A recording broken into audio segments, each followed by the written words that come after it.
ආයිබෝන් ආදරණීය දුරුදරියනි අපි මීට ප්‍රථම 13 වසරේදී කෙරෙන වැදගත්ම පාඩම් ඒකකයක් වන 13 වන ඒකකයේ මෙහෙයුම් කළමනාකරණය කියන මාතෘකාව ආරම්භ කළා. එහි පාඩම් පරිච්ඡේද 8ක් නිමා කළා. අපි අද සාකච්ඡා කරන්න යන්නේ එහි අවසන් පාඩම් පරිච්ඡේදය වන 9 වන පාඩම් පරිච්ඡේදය. ඒ මෙහෙයුම් ඵලදායීතාව වර්ධනය කර ගැනීම සඳහා ඇති ප්‍රවේශය. නැත්නම් මෙහෙයුම් ක්‍රියාවලියේ නිෂ්පාදන ක්‍රියාවලියේ ඵලදායීතාවය කියන සංකල්පය. ප්‍රොඩක්ටිවිටි කියන එක. මේකෙනුත් අනිවාර්යයෙන්ම අවම ප්‍රශ්න එකක්. දෙකක් සාමාන්‍යයෙන් අහන දෙකක්. කලාතුරකින් අවම එකක් වෙන්න පුළුවන්. අපි අවම එකේ ඉඳිමුකෝ. ඒ නිසා මේකත් අනිවාර්යයෙන්ම අපිට ලකුණු ලැබිය හැකි. ලකුණු ලබාගත යුතු ප්‍රශ්නයක් හෝ ප්‍රශ්න දෙකක් බවට පරිවර්තනය කරගන්න පුළුවන් විෂය ඒකකයක් කියන එක අමතක කරන්න එපා. ඊළඟට මේ ඵලදායීතාවය කියන සංකල්පය අපි ව්‍යාපාරික කටයුතු වලදී වගේම අපේ ජීවිත ජයග්‍රහණය සඳහා පාවිච්චි කරන්න පුළුවන් ප්‍රධාන සංකල්පයක් කියන එක අපි තේරුම් ගන්න ඕනේ. තේරුණානේ? දැන් අපි මෙහෙයුම් කළමනාකරණයට අපි කතා කරනවා තත්ත්ව පාලනය ගැන. තේරුණාද? ගුණත්ව පාලන ශිල්ප ක්‍රම ගැන. ඒ වගේම තොග පාලනය ගැන කතා කරනවා. නිෂ්පාදන පිරිවැය අඩු කර ගැනීමේ මං අපි සොයා ගන්නවා. ඒ මොනවා කළත් ඵලදායීතාවයේ ප්‍රමාණවත් නොවේ නම් මෙහෙයුම් කළමනාකරණය කියන විෂයපතයම ෆේල්. තේරුණාද?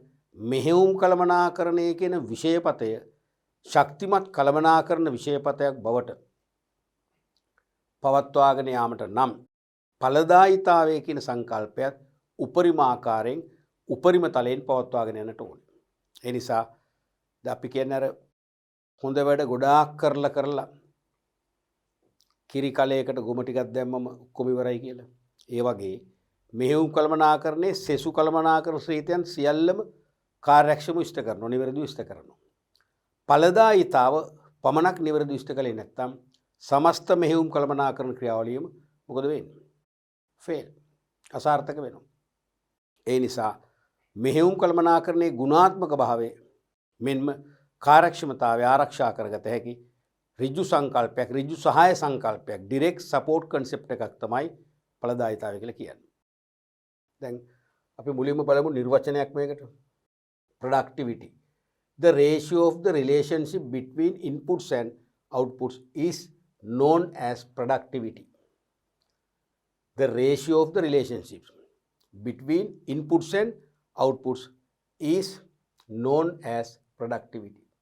ඵලදායීතාවය කියන්නේ නිශ්චිත කාලයක් තුල ආයතනයක යෙදවුම් හා නිමවුම් අතර අනුපාතික සම්බන්ධතාවයේ මින් අදහස් වේ. නිශ්චිත කාලයක් තුල ආයතනයක යෙදවුම් හා නිමවුම් අතර අනුපාතික සම්බන්ධතාවය තමයි ඵලදායීතාවය කියන්නේ. තේරුණානේ? යෙදවුම් නිමවුම් අතර තියෙන අනුපාතික සම්බන්ධතාවය. ඒක අපි ගණිතමය සූත්‍රයකට නැගුවොත් මෙන්න මේ වගේ හොයාගන්න පුළුවන්. ඵලදායීතාවය සමානයි නිමවුම් බෙදෙනවා යෙදවුම් වලින්. නිමවුම් බෙදෙනවා යෙදවුම් වලින්. තේරුණාද? නිෂ්පාදනයේ සඵලදායීතාවය හා කාර්යක්ෂමතාවය මැනීමේ වැදගත් මිනුමක් ලෙස ඵලදායීතාවය යොදා ගන්න පුළුවන්. එකක් නිෂ්පාදනයේ සඵලදායීතාවය. ඒ කියන්නේ මොකද්ද? අපි නිවැරදි දේ කිරීම කියලා කිව්වේ. නිෂ්පාදනයක් අපි නිවැරදි නිෂ්පාදනයක් කිරීම.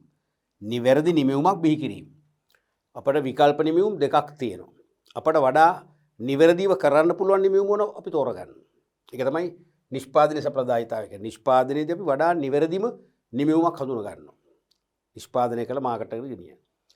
අනික ඒක නිවැරදිව නිෂ්පාදනය කරන්න ක්‍රියාත්මක වෙනවා. කාර්යක්ෂමතාවය. නිවැරදි නිමවුමක් නිවැරදි ආකාරයෙන් බිහි කරන්න. ඒක තමයි කාර්යක්ෂමතාවය කියන්නේ. මේක නිවැරදි නිමවුමක්. තේරුණාද? මේක නිවැරදි නිමවුමක්.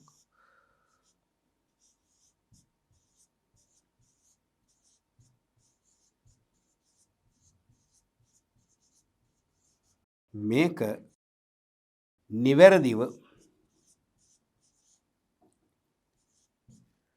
නිවැරදිව නිෂ්පාදනය කිරීම.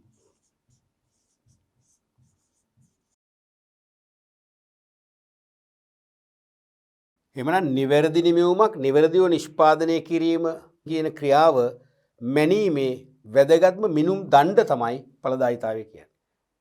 හරිනේ? මේක විභාගයට නිතරම අවධාරණය කරනවා ඔය සැපීම් වර්ගයේ වාස්තුක පේපර් එකේ සැපීම් වර්ගයේ ප්‍රශ්න වලට සප්ලයි ටයිප් වලට. හිස්තැන් පුරුණු ප්‍රශ්න වලට එමට එන ප්‍රශ්නයක් මේක. නිෂ්පාදනයේ සඵලදායීතාවය සහ කාර්යක්ෂමතාවය මැනීමේ මිනුමක් ලෙස මොකද්ද ඵලදායීතාවය දාගත හැකියි. නැත්නම් ඵලදායීතාවය තුලින් තහවුරු කරගත හැක්කේ නිෂ්පාදන ක්‍රියාවලියේ හිස්තැන් දෙකක් දෙන මොකද්ද? සඵලදායීතාවය සහ කාර්යක්ෂමතාවය. ඒ කියන්නේ නිවැරදි නිෂ්පාදනයක් තෝරගෙන නිවැරදිව නිෂ්පාදනය කරන විට ඵලදායීතාවය ආරක්ෂා වෙන්නම ඕනේ. ඒ කියන්නේ ඵලදායීතාව ආරක්ෂා වෙනවා. කියන්නේ ඵලදායීතාවය ඉහළ අගයක් ගන්නට ඕනේ. දැන් සමහර අය අමුද්‍රව්‍ය ගොඩාක් යොදාගෙන නිමිද්‍රව්‍ය ටිකක් හදනවා. නාස්තියක්නේ කරන්නේ. තේරෙන්නේ නාස්තිය. දැන් ගෙවල් වල දැන් ගෙවල් ගෘහයන් තුල ජීවන පීඩනය වැඩි කරන්න දායක වන අංශය මොකද්ද? කිචන් ඩිපාර්ට්මන්ට් එක. කිසිදු වාදයක් නැහැ කිචන් ඩිපාර්ට්මන්ට් එක. මුළු තැන්ගේ අංශය තමයි ගෙවල් වල ගෘහ ජීවිතේ පිරිවැය වැඩි කරන්නේ, ප්‍රෙෂර් එක වැඩි කරන්නේ. ඒ කියන්නේ මුළු තැන්ගේ කළමනාකරණය මෙහෙවන්නේ අම්මානේ ගොඩක් වෙලාට. අම්මගේ අතේ තමයි ජීවන වියදම අඩු කිරීමේ කුසලතාවය තියෙන්නේ. හැකියාව තියෙන ඇයටයි, ශක්තිය තියෙන ඇයටයි. සමහර අම්මල කෑම ගාන්නට මේ කාටවත් අඩුත් නැහැ. කාටවත් නහයෙන් අඩන දෙයක්වත් නැහැ. ගාන්නටම වෙන නාස්ති කරන්නේ. අපි තුමු එළවලු ග්‍රෑම් 500කින් 10 දෙනෙකුට වෙනවා. ඇති වෙන්න වෙනවා එක. බැලන්ස් කරගන්න ඔයා. සමහර අම්මල එළවලු ග්‍රෑම් 500කින් 5 දෙනෙකුට කෑම පස්සේ ඉවරයි. ඵලදායීතාවය නැහැ. ඒ නිසා අඩුම යෙදුම් වලින් වැඩිම නිමෙවුම් බිහි කරගන්න පුළුවන් නම් ඒක තමයි ඵලදායීතාවය කියන්නේ. සාමාන්‍යයෙන් මේක මෙන්න මේ පිළිතුර එකට වැඩි අගයක් ගන්න ඕනේ. එකට වැඩි අගයක්. එකට වැඩි අගයක් ගත්තොත් අපි කියනවා ඵලදායීතාවය තියෙනවා කියලා. උදාහරණයක් වශයෙන්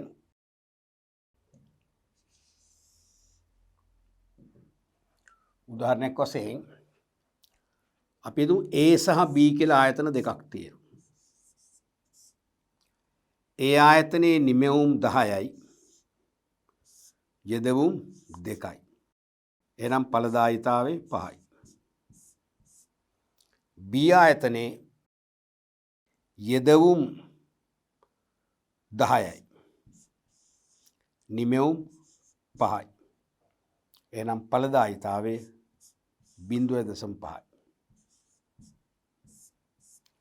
මොන ආයතනයේද හොඳ? ඵලදායීතාවය අතින් ඉදිරියෙන් ඉන්නේ කවුද? ඒ ආයතනය. මෙයා තමයි හොඳ ආයතනය. ඇයි හේතුව? මෙයා යෙදවුම් එකක් පාවිච්චි කරොත් ඒකේ නිමෙවුම් දෙකක් එළියට දානවා. එහෙනම් ඵලදායීතාවය හොඳයි. එකට වැඩි. මෙයා යෙදවුම් එකක් යෙදෙව්වොත් එළියට දාන නිමෙවුම් ප්‍රමාණය එයින් භාගයයි. අසාර්ථකයකට අඩුයි. ඒ නිසා හැම විටම ඵලදායීතාවය එකට වැඩි එකක් ගන්න ඕනේ. 5 නෙවෙයි. 6 7 8 9 10 15 20 50 වගේ යනවා තවත් හොඳයි. ඒ නිසා අඩුම යෙදවුම් වලින් වැඩිම නිමෙවුම් ප්‍රමාණයක් බිහි කිරීම තමයි ඵලදායීතාවය කියන්නේ. එහෙනම් මෙහෙයුම් කළමනාකරණය කියන විෂයේදී අපි කතා කරන ගොඩක් වෙලාවට නිෂ්පාදන කළමනාකරණයනේ. නිෂ්පාදන ක්‍රියාවලියනේ. නිෂ්පාදන ක්‍රියාවලියේදී සම්පත් නාස්ති කලේ නැහැ කියලා තහවුරු කරගන්න. හරිද? අඩු සම්පත් ප්‍රමාණයකින් උපරිම වැඩ ගත්තා කියලා තහවුරු කරගන්න පුළුවන් එකම සාධකය මොකද්ද? ඉහළ ඵලදායීතාවය. එකට වැඩි අගෙන් යුත් ඵලදායීතාවක් ලැබිලා නම් අපි දන්නවා නිෂ්පාදන ක්‍රියාවලිය කාර්යක්ෂමව පවත්වාගෙන ගිහලා තියෙනවා. එහෙනම් නිෂ්පාදන ක්‍රියාවලියේ කාර්යක්ෂමතාව ඔප්පු කරන්න පුළුවන් ඵලදායීතාවය තුලින්. එකට අඩු නම් ඒ කියන්නේ නිෂ්පාදන ක්‍රියාවලිය සාර්ථක කරගෙන ගිහලා නැහැ. එහෙම නැත්නම් නිෂ්පාදන ක්‍රියාවලිය නිවැරදිව කරගෙන ගියා. අතිසාර්ථකයි. ඒත් ඵලදායීතාව අඩුයි. අපි මේ වගේ තියෙන්නේ. ඒක මොකද්ද හේතුව? නිවැරදි නිමෙවුමක් තෝරගෙන නැහැ. දැන් අපිට හැම දෙයක්ම කරන්න බැහැනේ දරුවනේ. මට හැම විෂයක්ම උගන්වන්න පුළුවන්ද? බෑ. මම විශේෂීකරණයක් දක්වන විෂයක් හෝ කීපයක් තමයි තෝරගන්න ඕනේ. මම ආර්ථික විද්‍යාව විෂය උගන්වන්න ගියොත් දැන් මම විශ්වවිද්‍යාල උපාධිය කරලා ගුරු පත්වීම ලැබලා දැන් අවුරුදු ගාණක් වෙනවා. තේරෙනවද? මගේ ආර්ථික විද්‍යාව මගේ දැන් ඇඟෙන් ටික ටික ඈත් වෙලා තියෙන්නේ. මම මේක කරොත් තරම් ඵලදායීතාව මට දෙන්න බෑ. මම මේක තෝර නොගෙන ඉන්න ඕනේ. ඒ වගේ කිසියම් කාර්මික ඉංජිනේරුවරයෙකුට මෙකැනිකල් ඉංජිනේර කෙනෙකුට අපේ තමු විවිධ යන්ත්‍ර නිර්මාණය කරන්න පුළුවන්. එයා වඩා විශේෂීකරණයක් දක්වන්නේ අපේ තුම විදුලි ජනකයන්ට නිෂ්පාදනයට නම්. විදුලි ජනකයන්ට යාගේ ආයු කාලය වැඩි. අඩුම ඉන්ධන දහනයකින් එකට බලශක්තිය උපදවන්න පුළුවන්. තේරුණාද? වැඩිම විදුලි බඩ ධාරිතාවක්, වැඩිම බල්බ සංඛ්‍යාවක් පත්තු කරන්න අපට එයා බලශක්තිය දෙනවා. එයා ඒකට නම් දක්ෂ. අනිකුත් යන්ත්‍රෝපකරණ පසෙකලා එයා තෝරගන්න ඕනේ විදුලි ජනකයන්ට නිෂ්පාදනය කරන්න. අන්න ඒ වගේ එහෙනම් නිෂ්පාදනයේ කාර්යක්ෂමතාවය තියෙනවා. නිවැරදිව වැඩ කළා. හැබැයි ඵලදායීත අඩු මොකද? අපි නිවැරදි භාණ්ඩය තෝරගෙන නැහැ. එහෙනම් නිවැරදි භාණ්ඩය තෝරගත්තා නම් අනිවාර්යෙන් ඵලදායීතාව මීට වඩා වැඩි වෙනවා. තේරුණාද? ඒ කියන්නේ විදුලි ජනකයන්ට හදන්න දක්ෂතාවයක් දක්වන කාර්මික ඉංජිනේරුවරයා ඒ සඳහා සම්පත් භාවිතා කරොත් එහෙම විදුලි ජනකයන්ට 100ක් විතර හදන්න පුළුවන්. ඔය සම්පත් ප්‍රමාණයම වෙනත් යන්ත්‍රයකට යෙදුවොත් යන්ත්‍ර 10ක් 15ක්ම හදන්න පුළුවන්. අසාර්ථකයි. මොකද ඒක අනිකුත් යන්ත්‍ර වලට යට විශේෂීකරණයක් නැහැ. එහෙමනම් ඵලදායීතාවය වැඩි වෙන්න මූලික හේතු තුනක් මේකෙන් හොයන්න පුළුවන් අපිට. එකක් තමයි නිවැරදි භාණ්ඩයක්. ඒ කියන්නේ අපිට අපේ සම්පත් හැකියාව පුද්ගලයා සතු කුසලතාවන් අනුව, කැපවීම අනුව, අභිප්‍රේරණය අනුව, කැමැත්ත අනුව, සම්පත් හැකියාව අනුව හොඳින්ම නිෂ්පාදනය කළ හැකි නිමවුමක් තෝරගත්තා නම් අන්න සඵලදායීතාව ආරක්ෂා වුණා.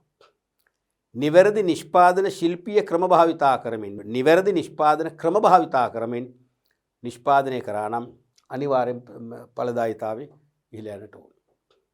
එහෙනම් වෙනම් ඵලදායීතාව අඩු වෙන්න හේතු මොනවද? එක්කෝ නිවැරදි නිමවුමක් තෝරගත්තේ නැහැ. එක්කෝ නිවැරදි නිමවුමක් තෝරගත්තා, නිවැරදි නිෂ්පාදන ක්‍රමයක් අපි අනුගමනය කළේ නැහැ. එක්කෝ දෙකම නැහැ. නිවැරදි භාණ්ඩයක් තෝරගත්තෙත් නැහැ. නිවැරදිව නිෂ්පාදන ක්‍රමවේදයක් අනුගමනය කළෙත් නැහැ. ඒ නිසා ඵලදායීතාව අඩු වෙන්න පුළුවන්. ඒ නිසා මෙහෙයුම් කළමනාකරණයේ ප්‍රධාන වගකීමක් තියෙනවා නිමෙවුම් ඵලදායීතාවය වර්ධනය කර ගැනීම. පැහැදිලිනේ? රයිට්. අපි ඊළඟට බලමු ඵලදායීතාව ව්‍යාපාරයකට ප්‍රයෝජනවත් වන ආකාරය. ඵලදායීතාවය කියන සංකල්පය ව්‍යාපාරයකට ප්‍රයෝජනවත් වෙනවා ක්‍රම කීපයක් තුලින්. ක්‍රම කීපයක් තුලින්. එකක් තමයි ව්‍යාපාරයේ සම්පත් බෙදා හැරීම පිළිබඳව තීරණ ගැනීමට. ව්‍යාපාරයේ සතු සම්පත් සීමිතයිනේ. ඔය සීමිත සම්පත් තමයි අංශ 4 බෙදා හරින්න ඕනේ. අපි මීට ප්‍රථම කතා කරපු කළමනාකරණය කියන විසඳ අපි ඉගෙන ගත්තා. සැලසුම්කරණය, සංවිධානකරණය, මෙහෙයවීම හා පාලනය. ඒකෙදි දෙවන කළමනාකරණ මූලිකාංගය වන සංවිධානකරණයේදී අපි කිව්වා සම්පත් හා පුද්ගලයන් අතර විධිමත් සබඳතාව ගොඩනැගීමේ ක්‍රියාවලියක් තමයි සංවිධානකරණයේදී වෙන්නේ. පුද්ගලයන් සහ සම්පත් අතර විධිමත් සබඳතාව ගොඩනැගීමේ ක්‍රියාවලිය. එතනදී අපි කිව්වා කාර්යයන් 7ක් කිව්වා. මතකනේ? කාර්යයන් හඳුනා ගැනීම, වැඩ බෙදීම, දෙපාර්තමේන්තුකරණය, ඒ වගේම බලතල සහ වගකීම් පැවරීම, නිෂ්පාදන ක්‍රියා පටිපාට තීරණය කිරීම, සම්පත් බෙදා දීම, සමායෝජනය. 6 වෙනි එක තමයි සම්පත් බෙදා දීම. ඒක කිව්වේ මොකද්ද?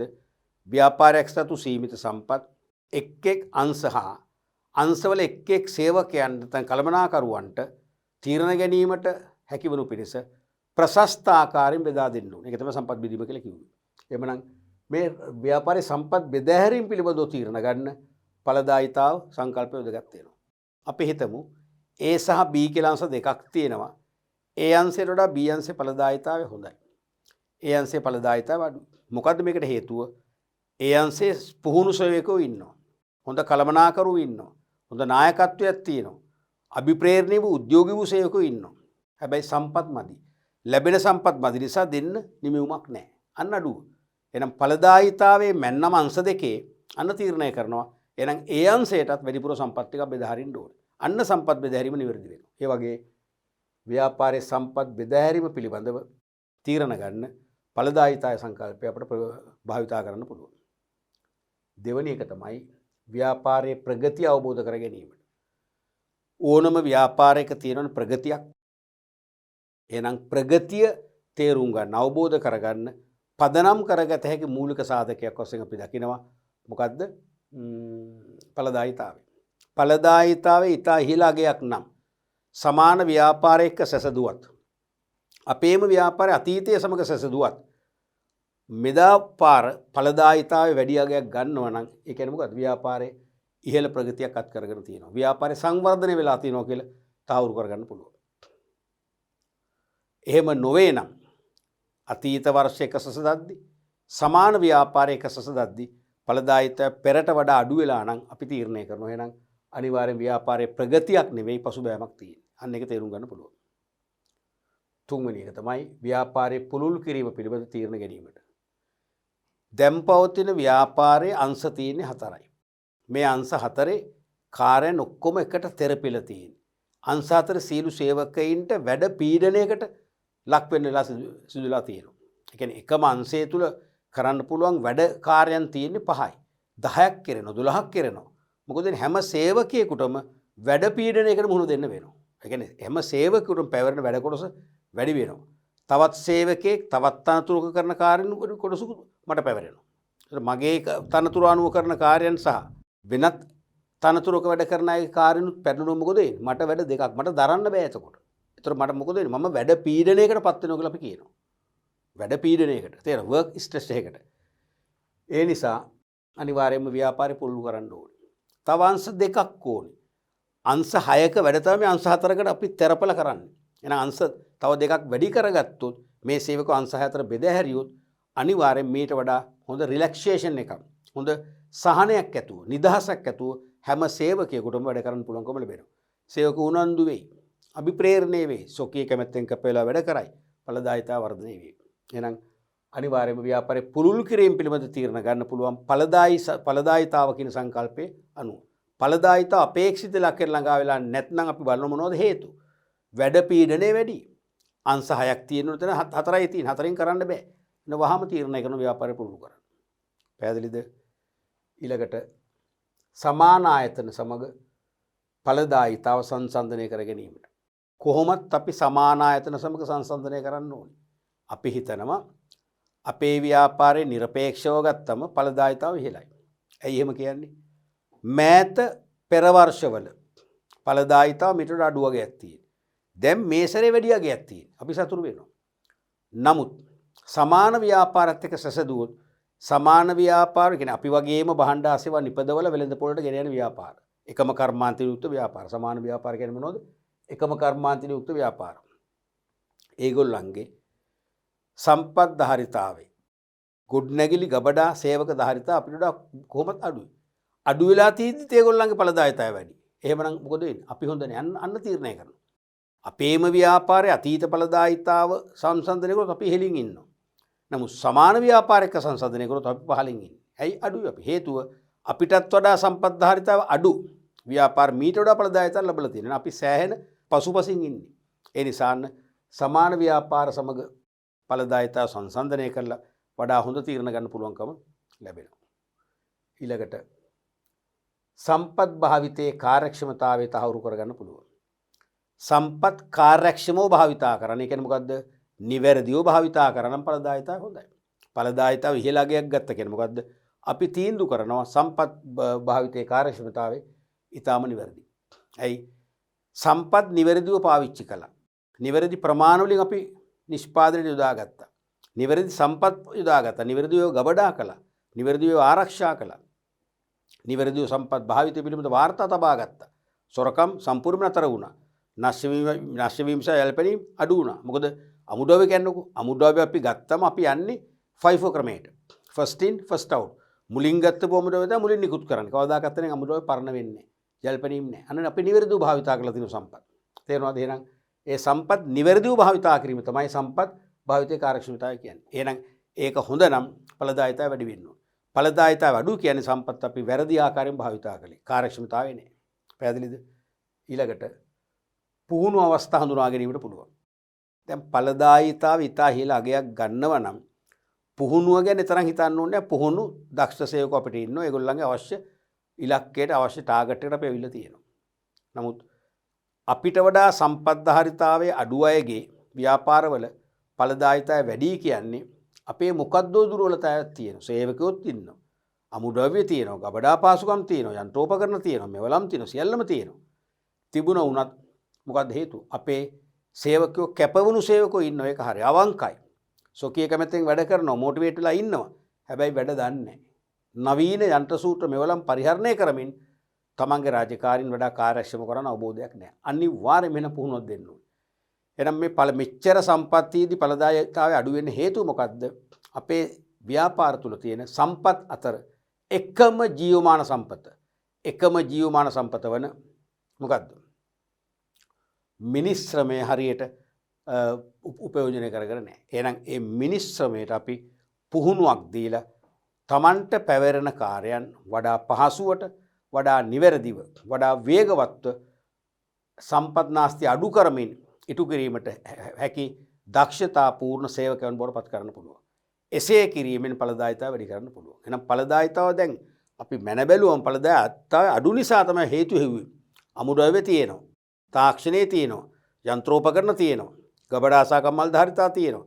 හොඳ නායකත්වයක් දෙනවා. කළමනාකරණේ පීඩනයක් නැහැ. නිදහස තියෙනවා. ප්‍රජාතන්ත්‍රවාදී නායකයෝ ඉන්නේ. මේ හැමදේම තිබිලත් මොකද වෙන්නේ? සේවකයෝ අභිප්‍රේරණ වෙච්ච අය ඉන්නවා. සතුටින් වැඩ කරන අය ඉන්නවා. ඒ සේවකයන්ට නිවැරදිව වැඩ කිරීමේ දැනුම නැහැ. ඒ නිසා වේගය අඩුයි. වැඩිපුර සම්පත් නාස්ති කරනවා.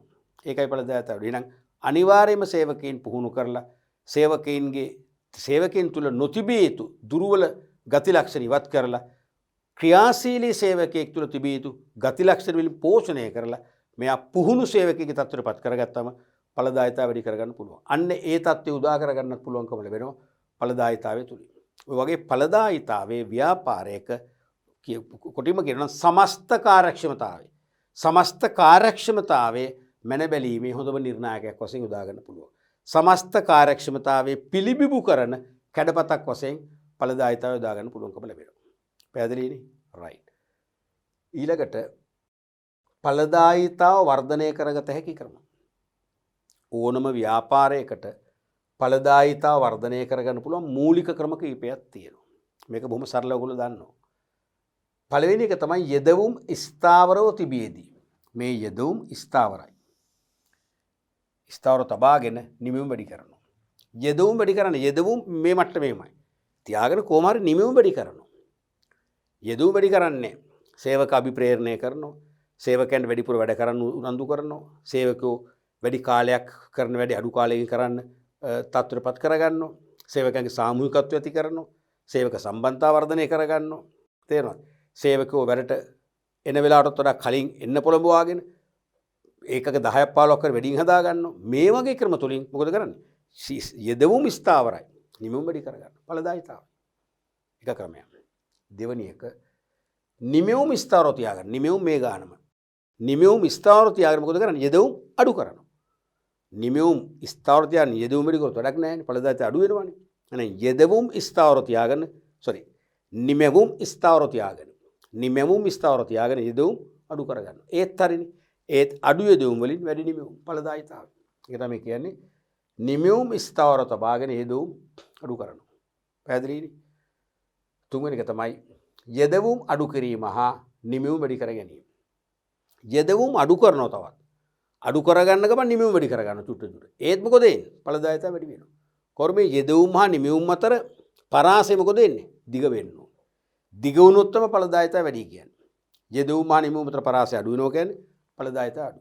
එහෙනම් යෙදවුම් අඩු කරනවා නිමෙවුම් වැඩි කරගන්නවා. ක්‍රම තුනයි.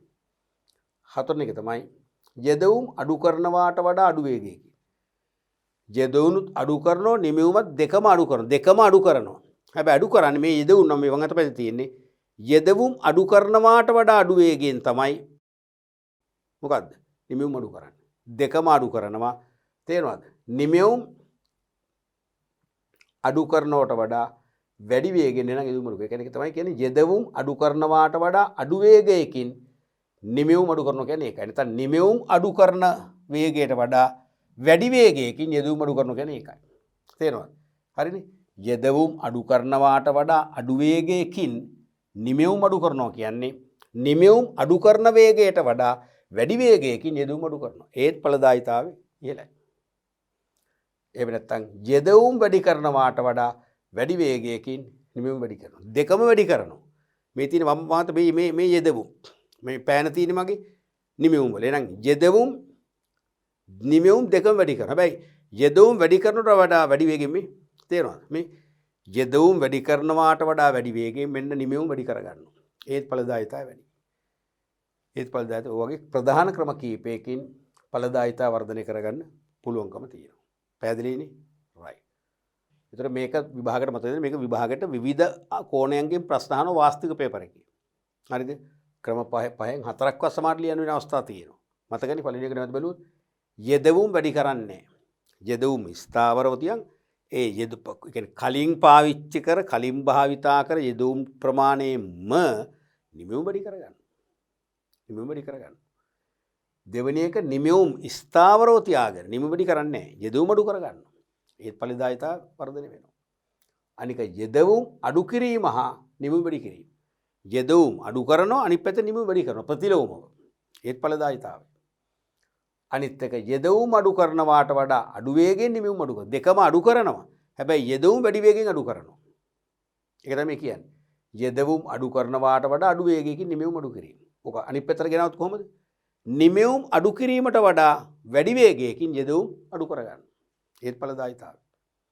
එහෙම නැත්නම් යෙදවුම් වැඩි කරනවාට වඩා වැඩි වේගයකින් නිමෙවුම් වැඩි කරනවා. දෙකම වැඩි කරනවා. හැබැයි වැඩිපුර වැඩි කරන්නේ මොනවද? නිමෙවුම්. ඔය හැම දෙයකින්ම ඵලදායීතාවය අත්පත් කරගන්නවා. පැහැදිලිනේ? right. අපි බලමු ඊළඟට ඵලදායීතාවයේ ප්‍රභේද කීපයක් තියෙනවනේ දරුවනේ. ඵලදායීතාවයේ ප්‍රභේද තියෙනවා. වර්ග. පළවෙනි එක තමයි පූර්ණ ඵලදායීතාව. ප්‍රධාන දෙකයි ඵලදායීතාවයේ ප්‍රභේද දෙකයි.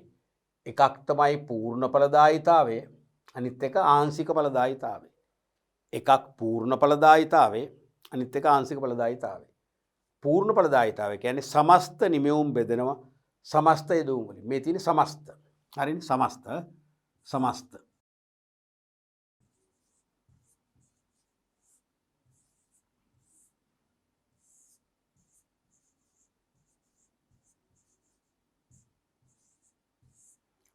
සමස්ත නිමෙවුම් බෙදෙනවා සමස්ත යෙදවුම් වලින්. ඒතර පූර්ණ ඵලදායීතාවය. ඒතර මෙතන යෙදවුම් ඔක්කොමයි තිබ්බ ශ්‍රමය, භූමිය, තාක්ෂණය, කාලය, තොරතුරු, අමුද්‍රව්‍ය ඔක්කොමයි තියෙන්නේ. ඊළඟට ආංශික ඵලදායීතාව කියන්නේ එක් යෙදවුම් වර්ග.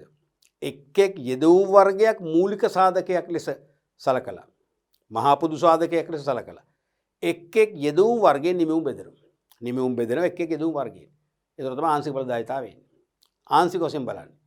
මේක සමස්තේනේ. මේකෙදි සමහර විට ඔක්කොම යෙදවුම් ඉතා හොඳින් ක්‍රියාශීලීව අපි පාවිච්චි කළා. හැබැයි ශ්‍රමය හරියට පාවිච්චි කළේ නැහැ. නමුත් සමස්ත ඵලදායීතාවයෙන් අපට ප්‍රතිඵල ආවා. අර ශ්‍රමයේ ක්‍රියාශීලී බව අපිට මේකෙන් එළියට ගන්න බෑ. එක්කෝ ශ්‍රමයේ ඉතාම හොඳින් කැප වෙලා මහන්සිලා වැඩ කළා.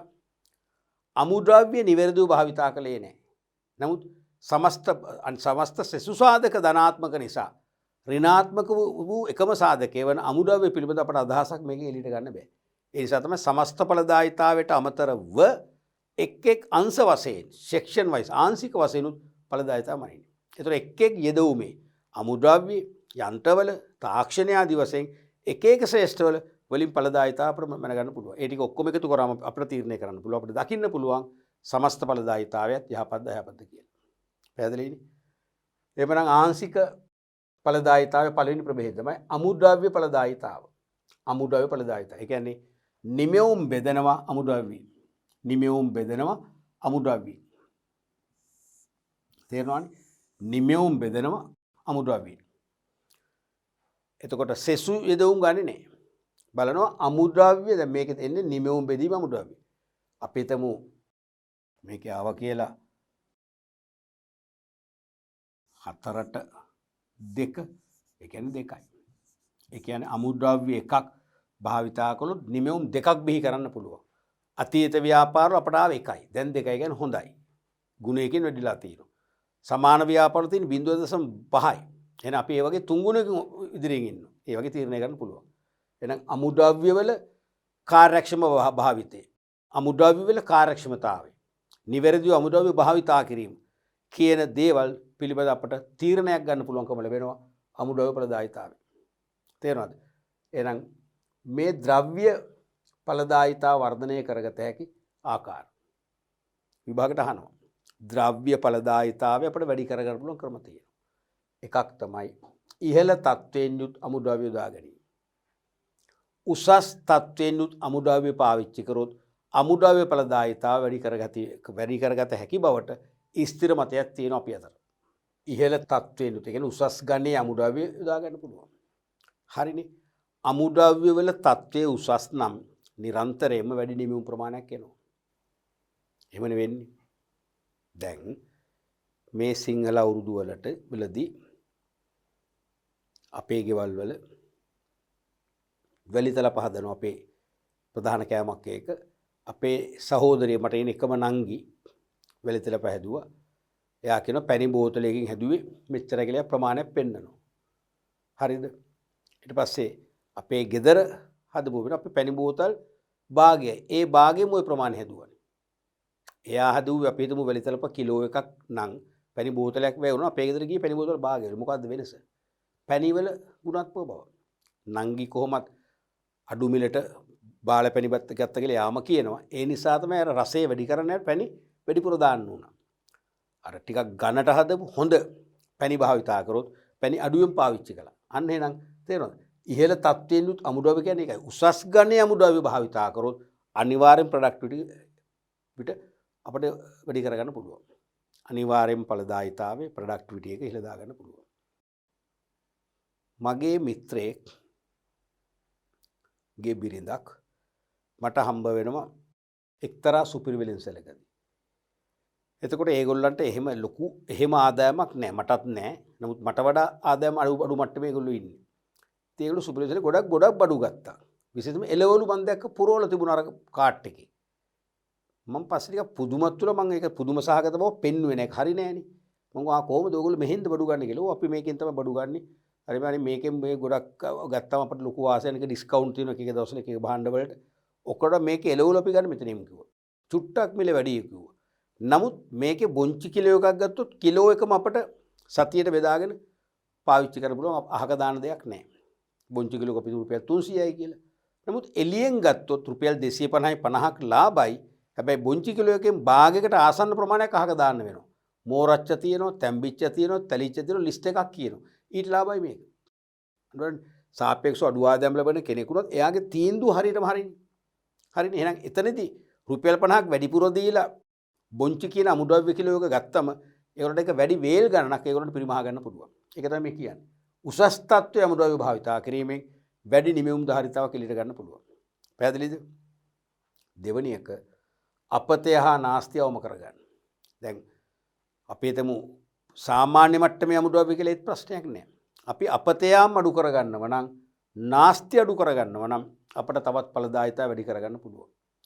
අපි කිසියම් නිෂ්පාදන වටයකට අවශ්‍යම ප්‍රමාණය පමණක් ගබඩාව ගිලිට අරගෙන නාස්ති නොකර පිරිමැසුම්දායක ලෙස පාවිච්චි කරොත් වැඩි නිමවුම් ප්‍රමාණයක් බිහි කරගන්න පුළුවන්. හැබැයි ඉතින් නාස්ති කරොත් මොකද වෙන්නේ? අඩුවෙන් තමයි පාවිච්චි කරන්න වෙන්නේ. තේරෙනවනේ? ඊළඟට ප්‍රශස්ත ආකාරයෙන් ද්‍රව්‍ය තොග පවත්වාගෙන යාම. අන්න ඒකත් වැදගත්. අඩුත් නැති වැඩිත් නැති ප්‍රශස්ත තොග අමුද්‍රව්‍ය තොග ගබඩාවක නිතරම රඳවා ගන්න ඕනේ. අපි කියන්නේ අවම තොග මට්ටම කියලා. අවම තොග මට්ටමට paludu වීමක් සිදු නොවන ආකාරයෙන් ආරක්ෂණ තොගයට කොහෙත්තම අත නොගසන ආකාරයෙන් හොඳ ප්‍රශස්ත සාමාන්‍ය තොගයක් අකණ්ඩව පවත්වාගෙන යන්න ඕනේ. එහෙම ගියොත් ඵලදායීතාව වැඩි කරගන්න පුළුවන්. තොග අඩුවෙන් පවත්වාගෙන ගියොත් නිෂ්පාදන ක්‍රියාවලියට අවශ්‍ය අමුද්‍රව්‍ය සැපීමේ ප්‍රමාදයන් තියෙනවා. එහෙම ප්‍රමාද වන වාරයක් පාසා නිෂ්පාදනය මොකද වෙන්නේ? වේගය අඩු වෙනවා. එහෙනම් අඩු නිමවුම් ධාරිතාවක එළියට එන්නේ. ඵලදායීතාව අඩු. ඒ නිසා ප්‍රමාණවත් ප්‍රශස්ත තොග ගබඩාවේ ස්ටොක් කරගෙන තිබෙනවා කියන්නේ පැහැදිලිවම නිෂ්පාදන ක්‍රියාවලිය කාර්යක්ෂම කරන්න ප්‍රමාණවත් ලෙස අකණ්ඩව තොග සපයන්න පුළුවන්. එකක් ප්‍රමාණවත් ලෙස සපයන්න පුළුවන්. එකක් අකණ්ඩව. දැන් අද තොග සපයලා තව දවස් 2-3ක් යනකම් අමුද්‍රව්‍ය සපයන්න බැරි නම් ඒත් නිෂ්පාදනය යන හිටනවනේ. ඒත් නිෂ්පාදනය යන හිටනවා. අනික කුඩා තොග පවත්වගෙන ගියොත් මොකද වෙන්නේ? ඉල්ලන ප්‍රමාණය දෙන්න බෑ. අපි දවසකට ඉල්ලනවා කිලෝ 50ක් අපි දෙන්නේ කිලෝ 40යි. ඒත් නිෂ්පාදනය අඩු වෙනවනේ. ඒත් ඵලදායීතාව අඩු වෙනවනේ. එහෙනම් මේක දෙකක් කියනවා. ප්‍රශස්ත ආකාරයෙන් ද්‍රව්‍ය තොග පවත්වගෙන යන්නේ නැහැ කියන්නේ. එහෙනම් තොග සැපෙවුම අඩු වෙනවා. හරිද? අනිත් එක නිෂ්පාදන කටයුතු අඩාල වෙනවා. අන්න ඒ තත්වයන් දෙකම උදා වෙන්නේ ප්‍රමාණවත් ප්‍රශස්ත ආකාරයෙන් තොග පවත්වගෙන යනවා. ඊළඟට ද්‍රව්‍ය නැවත නැවත භාවිතයට ගැනීම හා ප්‍රතිචක්‍රීයකරණය. අන්න අපට අමුද්‍රව්‍ය ඵලදායීතාවය වැඩි කරගන්න හොඳම මඟක් තමයි ද්‍රව්‍ය නැවත නැවතත් භාවිතයට ගැනීම. ද්‍රව්‍ය නැවත නැවතත් භාවිතයට ගන්නවා. ඒතකොට අඩු වේදවුම් වලින් වැඩි නිවුම් ටික එනවා. ඕක හරියට සාමාන්‍ය ආපන ශාලාවක තේකොළ ටිකක් අරගෙන අපි තේකොළ පොල් කටු හන්දක් විතර අරගෙන අපි තේ 10ක් හදනවා කියලා. ඊට පස්සේ තවත් විනාඩි 10කින් තවත් අමුත්ත එනවා ඒ ආපන ශාලාවට. අර ඒගොල්ලන්ටත් අර පරණ තේකොළ දැන් දාපුවානේ. උණු වතුර දාලා ඊට වඩා ටිකක් තැම්බෙන්න තියෙනවා. ඉස්සෙල්ලා විනාඩි 2යි දැන් විනාඩි 4ක් විතර තැම්බෙන්න තියලා තේ 10ක් දෙනවා. තේ 20යි. ඒක තේකොළ ඉස්සෙල්ලා අපි දුමු ග්‍රෑම් 100 නම් ග්‍රෑම් 100මයි. ග්‍රෑම් 50 නම් ග්‍රෑම් 50මයි. ග්‍රෑම් 50න් තේ 10ක් හදන තර අපි ග්‍රෑම් 50න් තේ කීයද? 20ක් හදන ඩබල් කරනවා. ඵලදායීතාවය වැඩි වෙනවා. මං කියන්නේ ඒක හොඳ දෙයක් නෙවෙයි. මම උදාහරණයක් පිටින් දැන් ඊට වඩා හොඳ විදිහට පුළුවන් අපිට. ඊට වඩා හොඳ විදිහට ද්‍රව්‍ය නැවත නැවත භාවිතා කරන්න පුළුවන්. සමහරට අපි තුමු යම් යම් මෙවලම් උපකරණ අපිට නිෂ්පාදන ලොට් එකක් පාසා වෙනස් කරන්න ඕනේ නැහැ. අර පරණ එකේවම අපිට සෝදලා පිරිසිදු කරලා ගන්න පුළුවන්. එතකොට අන්න එහෙනම් මොකද නැවත නැවත භාවිතයට ගන්න පුළුවන්. නැත්තම් ප්‍රතිචක්‍රීයකරණය කරනවා. භාණ්ඩයක් හදන්න අවශ්‍ය මුල් ද්‍රව්‍ය නැවත ලබා ගන්නවා. ඒ ලබා ගත්තමත් මොකද වෙන්නේ? අමුද්‍රව්‍ය අපි නාස්ති කළේ නැති වෙනවා. ඒ නිසා නිමෙවුම් වැඩි වෙලා ඵලදායීතාවය විල යනවා. ඒ වගේ මූලික ක්‍රම හතරකින් ද්‍රව්‍ය ඵලදායීතාව වැඩි කරගන්න පුළුවන්කම ලැබෙනවා. දැන් මේක දරුන්නේ රින පැත්තෙනුත් අහනවා. මොන හරි පුංචි කේස් ස්ටඩි එකක් විදිහට දෙනවා එක්කෝ ඉන්දික පෙරේරා විශ්වවිද්‍යාලයෙන් පිට වුණේ මෑත වර්ෂයේදී එයාගේම නිෂ්පාදන ව්‍යාපාරයක් ආරම්භ කරන්න කලක සිටි ආසාව තිබුණා. ඒ ඉෂ්ට කරගනිමින් එයා වියලි ආහාර ද්‍රව්‍ය ඇසුරුම් කර අපනයනය කරන ව්‍යාපාරයක් ආරම්භ කරන විස්තරයක් කියනවා. මෙයාගේ ඵලදායීතාවයේ කර්මාන්තයේ ඉන්න සෙසු තරංකාරී ව්‍යාපාරිකයන්ට වඩා සාපේක්ෂව අඩුම මට්ටමක පවතී. නමුත් එම ව්‍යාපාරයේ අතිදක්ෂ පළපුරුදු සේවකයන් ගණනාවක් අභිප්‍රේරණය වූ සේවකයන් විදියට තමන්ගේ උපරිම දායකත්වයේ ලබා දී. නිවැරදි තාක්ෂණය භාවිතා කරනවා. නිවැරදි යන්ත්‍රෝපකරණ භාවිතා කරනවා. ප්‍රමාණවත් කම්හල්ලිට ගබඩා පහසුකම් තියෙනවා. සේවක අභිප්‍රේරණ ක්‍රම තියෙනවා. ඒ සියල්ල තිබෙදී මෙයාගේ ඵලදායීතාවය අඩුයි. මොකක්ද හේතුව වෙන? හේතුව මොකද? අමුද්‍රව්‍ය. එකයි නොකියුනේ. අනිත් ඔක්කොම ටික හරි. ධනාත්මකයි. අමුද්‍රව්‍ය එනම් මෙයා මොකද වෙන්නේ? මෙයා ඉහළ උසස් තත්ත්වයෙන් යුත් අමුද්‍රව්‍ය භාවිතා කරන්නේ. තත්ත්වයෙන් බාල අමුද්‍රව්‍ය පාවිච්චි කරනවා. පැණි බාල ද්‍රව්‍ය පාවිච්චි කරොත් රස කැවිලි වැලිතලප හෝ රස කැවිලි වල රසය අඩු වෙන නිසා පැණි වැඩිපුර පාවිච්චි කරන්න වෙනවා. එහෙනම් වැඩිපුර අමුද්‍රව්‍ය දාලා කැවිලි හදුන වැඩක් නෑ. ඵලදායීතාවය නෑ. එහෙනම් ඒක හේතුවක් තමයි මෙයාගේ පළවෙනි එක. මේකම අනිත් පැත්ත ගන්නවා. දෙවෙනි එක තමයි සම්පත් අපත යාමා නාස්තිය වැඩි. සම්පත් අපත යාමා නාස්තිය අඩු කරගන්න මෙයා ක්‍රමවේද ස්ථාපිත කළා නෑ. අනිත් එක තමයි ප්‍රශස්ත ආකාරයෙන් ද්‍රව්‍ය තොග පවත්වගෙන යාම. මෙයා ප්‍රශස්ත ආකාරයෙන් ද්‍රව්‍ය තොග පවත්වගෙන යන්නේ නැහැ. හැම විටම තොග ඌනත ඇතිවන ආකාර ස්ටොක්ස් තමයි මෙයා ළඟ තියෙන්නේ. මොකද වෙන්නේ? අන්න ද්‍රව්‍ය සැපෙවුම අඩු වෙනවා. ඒකක 50 කිලෝම දෙන්නේ 35යි. එතරම් නිෂ්පාදනය අඩු වෙනවා. හරිද? එක දිනක් දෙකක් ආයතනයේ නිෂ්පාදනය නවත්තන්න වෙනවා. අන්න ඵලදායීතාව අඩු වෙනවා. අනිත් එක තමයි නැවත නැවත භාවිතා කිරීම හෝ ප්‍රතිචක්‍රීයකරණය වගේ ක්‍රමවලට මෙයා යන්නේ නැහැ. ඒ නිසා නිෂ්පාදන වට 3ක් කරොත් අමුද්‍රව්‍ය වට 3කුත් මෙයා නාස්ති කරනවා. අන්න එහෙනම් තේරෙනවද? මෙන්න මෙවැනි හේතු නිසා තමයි මෙයාගේ ඵලදායීතාව වර්ධනය වෙන්නේ නැතිලා අපිට මේක අනිත් පැත්ත ගහලා ලියන්න පුළුවන්. තේරුණානේ? රයිට්. අපි ඊළඟ එක බලමු. ශ්‍රම ඵලදායීතාවය. ගොඩක් වෙලාවට දරුවනේ මේ ඵලදායීතාවය ඉහළ පහළ යන්න බලපාන ප්‍රධානම සාධකය තමයි ශ්‍රමය. ශ්‍රමය, යන්ත්‍ර, උපකරණ, මෙවලම්, අමුද්‍රව්‍ය, තාක්ෂණය වගේ සම්පත් ගොඩාක් තියෙන නේදුම් කිව්වම ඔය ඔක්කොම සම්පත් වලින් ප්‍රබලම සම්පත තමයි ජීවමාන එකම සම්පත වන මිනිස් සම්පත, මානව සම්පත. ඒ නිසා ශ්‍රම ඵලදායීතාවය තුලින් තමයි නැත්නම් ශ්‍රමය මගින් තමයි ගොඩක් වෙලාවට නිෂ්පාදනයේ සමස්ත ඵලදායීතාවයත් වැඩි වඩු වෙන්නේ. ශ්‍රමයේ හැසිරීම අනුව, ශ්‍රමයේ ස්වභාවය අනුව. තේරුණාද? සෙසු සම්පත් වලට වඩා ශ්‍රමිකයාගේ එෆෙක්ට් එක වැඩි, බලපෑම වැඩි. මොකද සෙසු සම්පත් පව හසුරුවන්නේ ශ්‍රම හමුදාව මගින්, ශ්‍රම සම්පත මගින්. ඒ නිසා ශ්‍රම ඵලදායීතාවයේ රිද්මය ඉහළ යනවා නම් සමස්ත ඵලදායීතාව ඉතා වේගයෙන් ඉහළ යනවා. ශ්‍රම ඵලදායිතාවේ රිද්මය පහළ යනවා නම් සමස්ත ඵලදායිතාව ඊට වඩා වැඩි රිද්මයකින් පහළ යනවාමයි. මම මේ කියන තේරෙනවද කියන එක? සෙසු ආංශික ඵලදායිතා සංකල්ප වලට වඩා සමස්ත ඵලදායිතාවයට වැඩිම බලපෑමක් කරන සංකල්පය තමයි ආංශික සංකල්පය තමයි ශ්‍රම ඵලදායිතාවය. ශ්‍රම ඵලදායිතාවය කියන්නේ කිසියම් ශ්‍රමිකයින් පිරිසක් විසින් කිසියම් ශ්‍රමික පැය ගණනක් විසින් බිහි කරන නිමවුම් ධාරිතාවය. යෙදවුම් හා නිමවුම් අතර අනුපාතික සම්බන්ධතාවය තමයි පොදුවේ ඵලදායිතාවය කියන්නේ. එහෙනම් මෙතන යෙදුවීම මොකද්ද? සේවකයෝ එක්ක ශ්‍රමිකයින් ගණන එක්ක ශ්‍රමික පැය ගණන හා ඔවුන්ගේ නිමවුම් අතර අනුපාතික සම්බන්ධ මේ තියෙන්නේ. යෙදවුම් නිමවුම් අතර අනුපාතික සම්බන්ධයේ ඵලදායිතාවය නම් එහෙනම් ශ්‍රම සම්පත හා නිමවුම් අතර අනුපාතික සම්බන්ධතාවය තමයි ශ්‍රම ඵලදායිතාවය කියලා කියන්නේ. එහෙනම් නිමවුම් බෙදෙන ඔක්කොම ශ්‍රමික පැය. ඒතකොට එනවා ශ්‍රමික පැයක ඵලදායිතාවය. නැත්තම් ශ්‍රමිකයින් ගණනේ සංඛ්‍යාවෙන්. එහෙනම් එක ශ්‍රමිකයෙකුගේ ඵලද දෙකම හරි. ශ්‍රම ඵලදායිතාවේ වර්ධනය කරගත හැකි ආකාර. ශ්‍රම ඵලදායිතාවේ වර්ධනය කරගත හැකි ආකාර කීපයක් තියෙනවා. එකක් තමයි පුහුණු සේවකයන් හැකි පමණ යොදා ගන්න ඕන. හැකි පමණ පුහුණු සේවකයෝ. මොකද නොපුහුණු සේවකයෝ පාවිච්චි කරනවා කියන්නේ කොහොමත් එයාලගේ නිෂ්පාදන වේගය අඩුයි. අපි කියන්නේ නුපුහුණු සේවකයෝ 3 දෙනෙක් හැරෙනකොට අපි කියන්නේ හැරෙනකොට වැඩ කරන්න හැරෙනකොට පුහුණු සේවකයෙකුට ඒ 3 දෙනාගේ වැඩ කරලා ඉවර කරන්න පුළුවන්. ඕකනේ සාමාන්‍ය වහර තියෙන එක ඇත්ත. ඒක සාමාන්‍ය වහරක් වුණාට ඒක සත්‍ය වහරක් කියලා අපි තේරුම් ගන්න ඕනේ. නුපුහුණු සේවකයෝ 3 දෙනෙක් හැරෙනකොට පුහුණු සේවකයෝ එක්කෙනෙක් වැඩ නිම කරනවා. ඒ නිසා පුහුණු සේවකයන් පුළුවන් තරම් යොදා ගන්නවා නම් අඩුවෙන් සේවකයෝ යොදාගෙන අපට අවශ්‍ය නිමවුම් ධාරිතාව ගන්න පුළුවන්. දැන් නිදසුනක් වශයෙන් මේක තේරෙනවනේ. දැන් ඒකක 100යි. ඒකක 100යි. ඕක බෙදනවා ශ්‍රමිකයින් 25 දෙනෙක්ගෙන්. මේක A ව්‍යාපාරය කියලා ගන්නකො. මේක B ව්‍යාපාරය. ඒත් නිමවුම් ඒකක 100යි. මේක බෙදනවා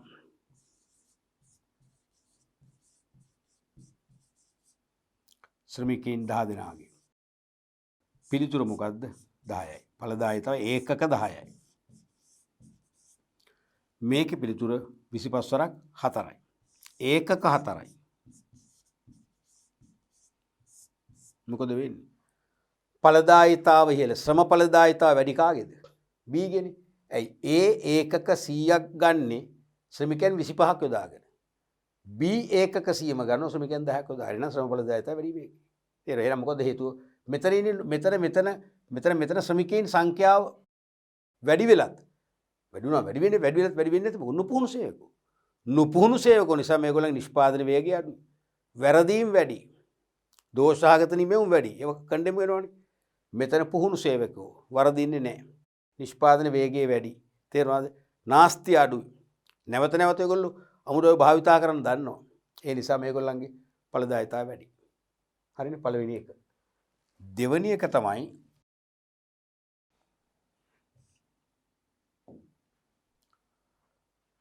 සේවකයන් පුහුණු කිරීම. මේ දෙකක් තේරෙනවනේ. පළවෙනි එකෙන් කියන්නේ එකක් පුහුණු සේවකයම අපි හොයාගන්නවා.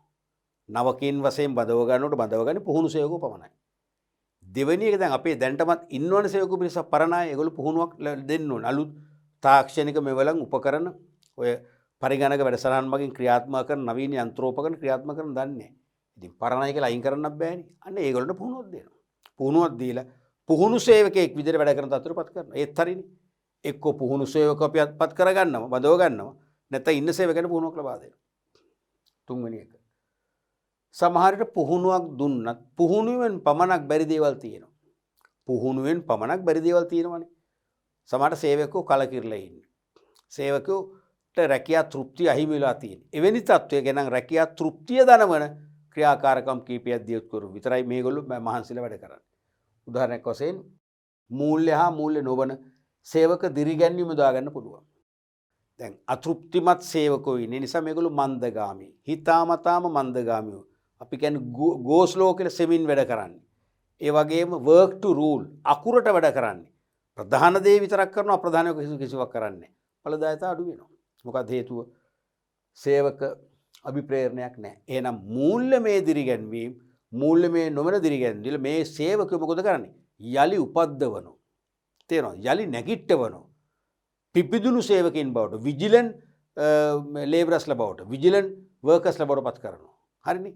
මූල්‍යමය සහ මූල්‍යමය නොවන දිරිගැන්වීම් දෙනකොට මේගොල්ලෝ නැවත පිපිදීමට ලක් වෙනවා. යලි ඉපදෙනවා. ඒ නිසා අන්න එහෙනම් සේවක ඵලදායීතා වර්ධනය කරන්න පුළුවන් මේගොල්ලෝ මොටිවේට් කිරීම අභිප්‍රේරණය කිරීම මගින්. තේරුණානේ? ඊළඟට තත්ත්වකව යොදා ගැනීම. තාම හොඳ සංකල්පයක්. ජපාන් කළමනාකරණය මගින් ලෝකෙට දායාද කළ කළමනාකරණ ශිල්පීය ක්‍රමයක් තමයි තත්ත්වකව. Quality circles. ඒ කියන්නේ මොකද්ද? එකම අංශවල එක හා සමාන කාර්යයන්වල නියුක්ත එකම අංශවල එක හා සමාන කාර්යයන්වල නියුක්ත සේවකයන් කුඩා කණ්ඩායම් ඇති කරලා ඒ කුඩා කණ්ඩායම් වලට එක එක රැකියා වගකීම් පවර්ලා ඒ රැකියා වගකීම් ඉෂ්ට කරන් නිදහස දීලා මඟ පෙන්වීම කරලා කළමනාකරණය ඈත් වෙනවා. කළමනාකරණයේ දැඩි ඍජු සුපරීක්ෂණයක් නැහැ. මතුවන ප්‍රශ්න ඒ කණ්ඩායමට යොමු වෙච්ච රාජකාරී නිම කරද්දී මතුවන ප්‍රශ්නවලට හරිද විසඳුම් කළමනාකරණ දෙන්නේ. ඒගොල්ලොටම සාකච්ඡා කරලා ඒවට විසඳුම් හොයාගෙන ඉදිරියට යන අවස්ථාව දෙනවා. ඒකිනුත් මොකද්ද වෙන්නේ? සේවකයන්ගේ උද්‍යෝගය වැඩි වෙනවා. සේවකයන්ගේ වැරදි ඒගොල්ලෝ විසින්ම නිවැරදි කරගන්නවා. වැරදි නිවැරදි වෙනවා, උද්‍යෝගය වැඩි වෙනවා. මොකද වෙන්නේ? ඵලදායීතාවය අනිවාර්යයෙන් ඉහළ යනවා. ඊළඟට මනා සේවක සම්බන්ධතා පවත්වා ගැනීම අවශ්‍යම දෙයක්. දැන් එකම අංශේ තත්ත්වකව ඇතුව හෝ නැතුව හිමිතන්නකෝ එකම අංශේ තත්ත්වකව ඇතුව හෝ නැතුව මේ ළඟ ළඟ එකට එකතු වෙලා වැඩ කරන සේවකයෝ අතර හොඳ සම්බන්ධතා තියෙන්න ඉපේ. එහෙම සම්බන්ධතා නොතිබුණොත් එහෙම අනිවාර්යෙන් ඵලදායීතාව අඩු වෙනවා. තේරුණාද? දැන් නිදසුනක් වශයෙන් දැන් මමත් එක්කම ළඟ මගේ සමීප තනතුරු වල සමීප ආසන වල වැඩ කරන අය ඊටාම මන්දගාමී. ඒගොල්ලෝ මගේ මම උනන්දුවෙන් ක්‍රියාශීලීව වැඩ කරන්න කැමතියි. හැබැයි මට ඇතැම් තොරතුරු ඒගොල්ලෙන් ගන්න වෙනවා. ඇතැම් සහයෝගයන් ඒගොල්ලෙන් ගන්න වෙනවා. ඒගොල්ලෝ දෙන්නේ. මම වැඩ කරනකොට ඒගොල්ලෝ කැමති නැහැ. ඒගොල්ලෝ කියන උඹත් අපි වගේ බාගෙට වැඩ කරපන්. ඒ වගේ අදහසක් හිතන්නකෝ. අන්න සම්බන්ධතා නැහැ. කාර්මිකාරව. මොකද වෙන්නේ? ඉවරයි. එහෙනම් මගෙත් එක්ක සමීපේ මම කරන රාජකාරී සාර්ථක කරගන්න තවත් 4 දෙනෙක් ක්‍රියාත්මක වෙනවා. ඒ 4 දෙනත් එක්ක මම සහයෝගීතාවය තියෙන්න ඕන. මිත්‍රත්වයේ සුවදශීලීව වැඩ කරන්න පුළුවන්කම තියෙනවා. ඒක තමයි සේවක සම්බන්ධතා කියන්නේ. ඒ සේවක සම්බන්ධතා කොහොම හරි වර්ධනය කළ පවත්වාගෙන ගියොත් සේවකයන් අතර මතභේද නැහැ. හැම සේවකයෙක්ම ඊටාම මිත්‍රශීලී ෆ්‍රෙන්ඩ්ලි වැඩ කරනවා. එකිනෙකාට එකිනෙකා අන්‍යෝන්‍යව උදව් උපකාර කරගන්නවා. මොකද ඒ නිෂ්පාදන වේගය වැඩි වෙනවා. ඵලදායීතාවය යහපත් වෙනවා. ඊළඟට කළමනාකරණ තීරණ ගැනීමේ ක්‍රියාවලියට සේවකයින් සහභාගී කර ගැනීම හොඳම දෙයක් ඒක. සේවකව මොටිවේට් කරන්න හොඳම විකල්පයක් ඕක. කළමනාකරණ තීරණ ගැනීමේ ක්‍රියාවලියට හැකි පමණ සේවක සහභාගීත්වයක් ලබා ගන්න. එහෙම සේවකයන්ගේ අදහස් විමසන්නේ නැතුව කළමනාකරුවන්ම තීරණ අරගෙන තීරණ ක්‍රියාත්මක කළොත් සේවකයින්ගේ අකමැත්ත තමයි එතනදී ප්‍රකාශ වෙන්නේ. සේවකයින් අවංක දායකත්වයක් දෙන්න ඒ තීරණ හරියාකාරව ක්‍රියාත්මක කරන්න. ඒ තීරණ ක්‍රියාත්මක කරවලා ඵල ලබන්න තේරෙනවද? උපරිම දායකත්වයක් දෙන්නේ. ඇයි සේවකයන්ට හැඟෙනවා අපිව ගණන් ගන්නෑ. අපිට මේ ආයතනේ වටිනාකමක් නැහැ. අපිට බලන්න කොච්චර නිවැරදි අදහස් අපි ළඟ තියෙනවා. ඒ අදහස්වත් මේගොල්ලෝ අරගෙන සලකලා බලලා හොඳ තීරණ දෙන්නේ නැහැ. තේරුණාද? ඒ නිසා අපි මොකටද මහන්සි වෙන්නේ? අපිත් මහන්සි වෙන්න ඕනේ. ඒ වගේ එකක් එනවනේ. නමුත් කළමනාකරණ තීරණ ගැනීමට වැඩිපුර සේවකයන්ගේ අදහස් ගන්නවා ජපානයේ වගේ. බොටම් ටු টොප් මැනේජ්මන්ට් ප්‍රොසෙස් එකක් වගේ. අදහස් අරගෙන ඒ අදහස් වලින් අපි කළමනාකරු තීරණ ගරන් ඒ තීරණ ඉස්සරහට දැම්මොත් මොකද වෙන්නේ? සේවකව පුදුම මවිතයටපත් වෙනවා. පුදුම වෙනවා. අධික සතුටකට පාත්‍ර වෙනවා. හේතුව අපේ අදහස් තමයි මේ තීරණ වශයෙන් ගත්තේ. බලන්න අපිට ලොකු වටිනාකමක් තියෙනවා. මැනේජ්මන්ට් එක අපිට ලොකු ගෞරවයක් තියෙනවා. අපිට මිස්ටර් කියලාමයි කතා කරේ, මැඩම් කියලාමයි කතා කරේ. මොනතරම් වටිනවද? අන්න පුදුම විදිහේ ආත්ම තෘප්තියක් ලැබෙනවා. ඒ ආත්ම තෘප්තියේ ඊළඟ ඵලය වෙන්නේ මොකද්ද? අවසන් ඵලය වෙන්නේ අපි කියන්නේ යක්කු වගේ වැඩ කරනවා කියන්නේ. යක්කු බැඳගත්තා වගේ කියන්නේ. යකා බැඳගත්තම ගොඩක් වැඩ කරනවලුනේ. මම නම් දැකලා නැහැ තාම. තේරුණාද? ඒ වගේ එහෙනම් මේගොල්ලොත් මොකද වෙන්නේ? ඊතා ප්‍රබෝධයෙන් කැපවීමෙන් වේසමාංශල වැඩ කරනවා. මොකද වෙන්නේ? වැඩි ඵලදායීතාවයක් දෙනවා මේ ශ්‍රමිකයෝ. වැදගත්ම එකක් ඒක. ඊළඟට නවීන තාක්ෂණික මෙවලම් භාවිතය. අනිවාර්යයෙන්ම සේවකයොත් කැමති කලින් කලට ටයිම් ටු ටයිම් නවීන පහසුකම් සහිත නවීන තාක්ෂණික උපාංග වලින් සමන්විත යන්ත්‍රෝපකරණ පාවිච්චි කරන්න. එහෙම කරද්දී ඒගොල්ලෝ හරි උනන්දුවෙන් කැපවීමෙන් වැඩ කරනවා. එකම මැෂින් එක නම් ඔපරේට් කරන්න තියෙන මැෂින් ඔපරේටර්ට මාස 4ක් 5ක් යනකම් කැමැත්තෙන් වැඩ කරනවා. දැන් අවුරුදු 5ක් 6ක් 7ක් ගිහිල්ලා ඒ පරණ මැෂින් එකමයි. මෙයා හරිම අකමැති. නිවාඩු දානවා වැඩ කරත් මෙයා අකමැත්තෙන් වැඩ කරන්නේ. සමහර දවසට මෙයාට කේන්ති ගියාම රෙස්ට් එකක් ගන්නවා මැෂින් එකේ කැලක් කඩලා දානවා. ඔය වගේ ප්‍රශ්න ගොඩක් තියෙනවානේ.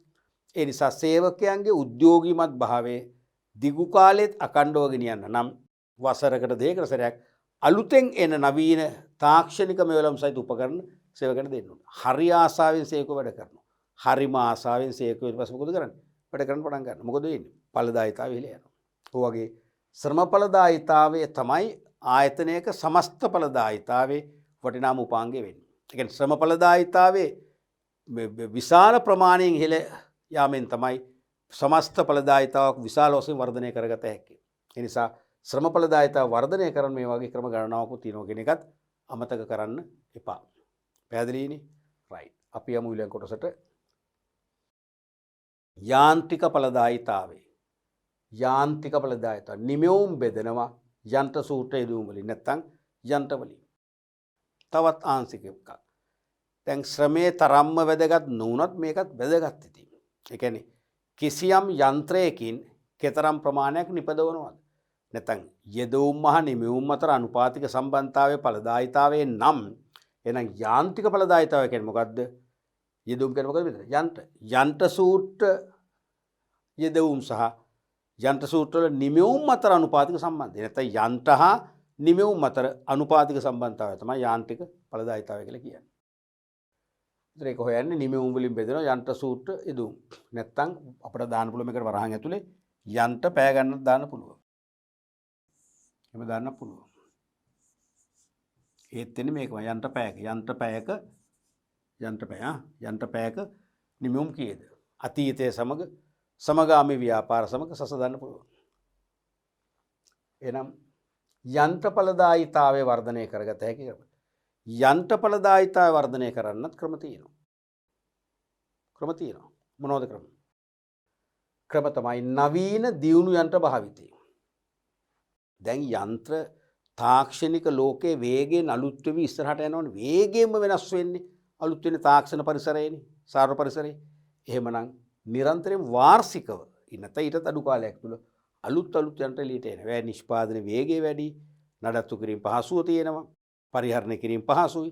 තේරෙනවද? දැන් බලන්න ලෝන් මූ හිතන්න තනකොළ කපන යන්ත්‍ර පරණ මේක. තිබුණ අර දැති වගේ එකක් ඒක තල්ලු කරන් තියෙන්නේ. අපි ඒක ටිකක් වෙහෙසයි.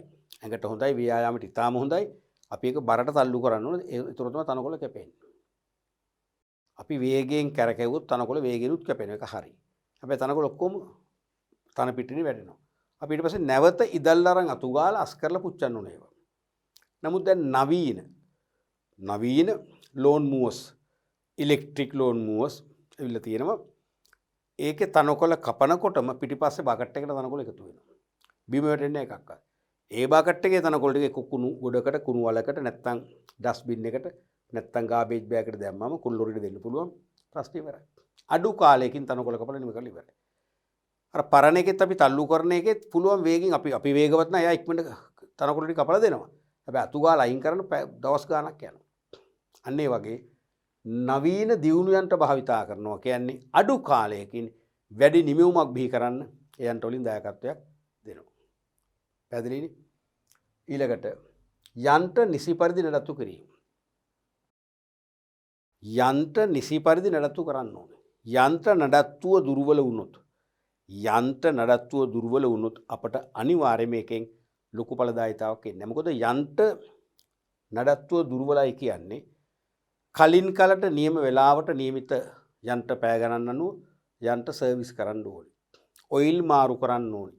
ගෙවී ගිය අමතර කොටස් වලට හොඳ අමතර කොටස් මාරු කරලා දාන්න ඕනේ. ඒ වගේම යන්ත්‍ර වසරකට වරක්වත් නිවැරදි තාක්ෂණික පරීක්ෂාවකට ටෙක්නිකල් ටෙස්ට් එකකට ලක් කරනවා. මොකද එහෙම ලක් කරාම පිළිගත් ආයතනයක් කියනවා ඔයාලගේ ඉන්ජෙක්ටර් සවුත් වල තියෙන ඉන්ජෙක්ටර් එක අනිවාර්යෙන් මාරු කරන්න. මාරු කරලා නැවත එන්න අපි ළඟට. නැත්නම් ඔයාලගේ කාබුරේටර් කියන උපකරණ මොකද ඒකෙන් අර තෙල් පිරිපහදු කළේවනේ. ඒක ඩැමේජ් වෙලා තියෙනවා. අනිවාර්යයෙන් මේක රිප්ලේස් කරන්න. ඒ වගේ උපදෙස් දෙනවනේ. අන්න ඒ නිසා යන්ත්‍ර නිසි පරිදි අපට නැත්නම් යන්ත්‍රවල මනා පැවැත්මන්න. යන්ත්‍රවල මනා පැවැත්ම. මනා මේ කියන්නේ ඒකයි මනා පැවැත්ම. මේ කියන්නේ මනා පැවැත්ම. යන්ත්‍රවල මනා පැවැත්ම. හා මනා පැවැත්ම හා කාර්යක්ෂමතාවය.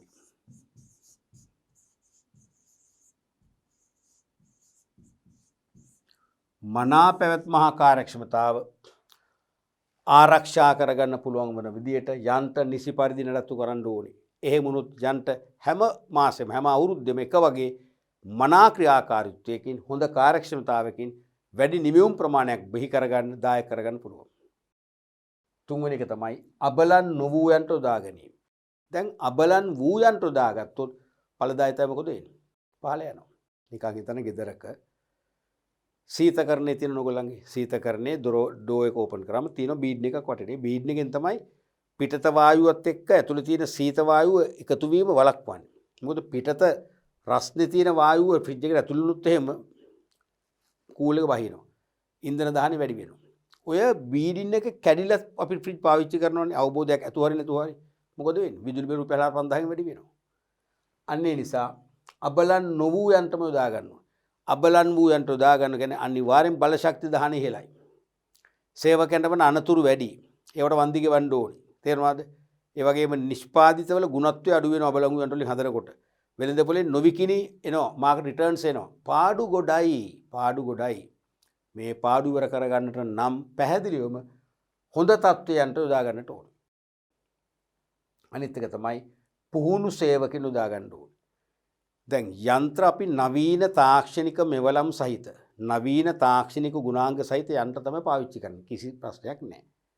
නමුත් ඒවා හොඳින් ඔපරේට් කරන්න, නිවැරදි ඔපරේට් කරන්න, ක්‍රියාත්මක කරන්න දැනුමක් තියෙන දක්ෂ පළපුරුදු අය නැත්නම් මැෂින් ඔපරේටර්ස්ලා නැත්නම් ඒත් ඵලදායීතාව බහිනවා.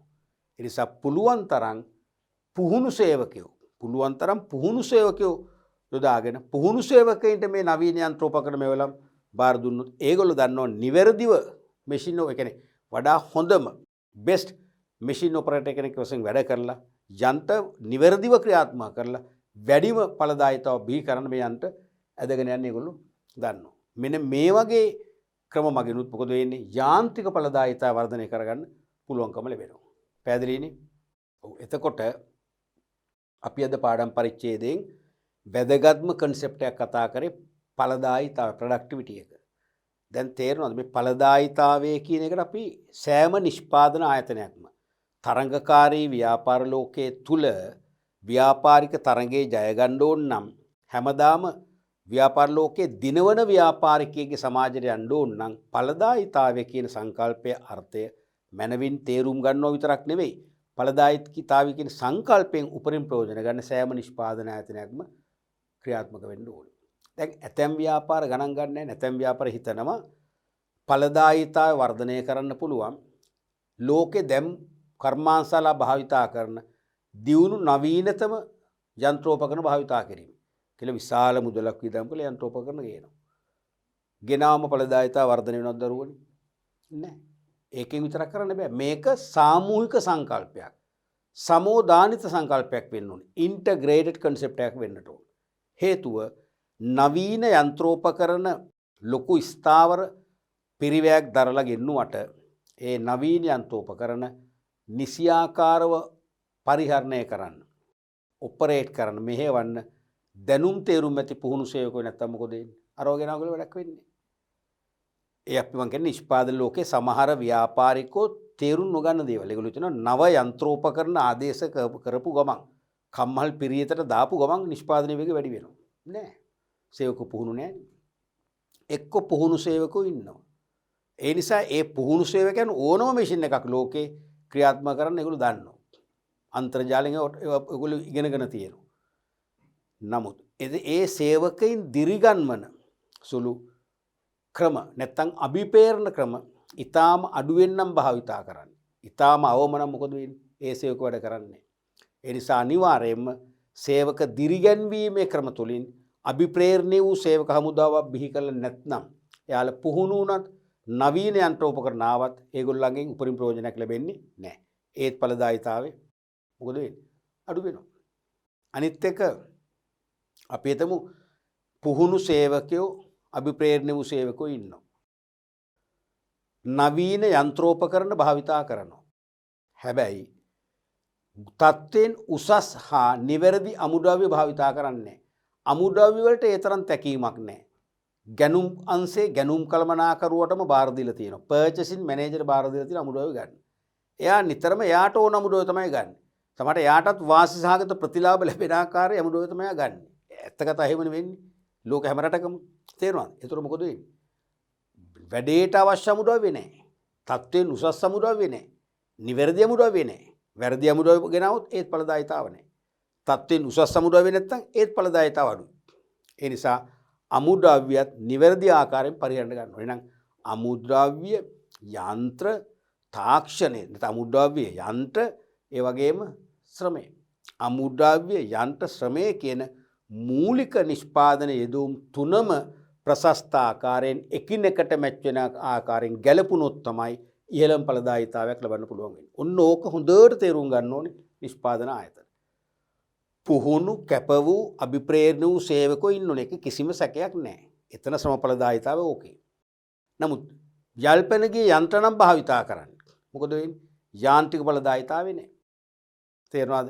ඒත් එක්කම ගුණත්වයෙන් ඉහළම අමුද්‍රව්‍ය අවශ්‍ය ප්‍රමාණය ගබඩා කරගෙන භාවිතර ගන්නවන් තමයි මොකද වෙන්නේ? ද්‍රව්‍ය ඵලදායීතාවය වැඩි වෙන්නේ. ඒ නිසා මේ ද්‍රව්‍ය ඵලදායීතාව, ශ්‍රම ඵලදායීතාව, යාන්ත්‍රික ඵලදායීතාව කියන ඵලදායීතාවේ මූලික ස්වરૂප තුනම එකට ඒකාබද්ධ වූ කල තමයි සමස්ත ඵලදායීතාවේ වර්ධනය කරන්න පුළුවන් වෙන්නේ.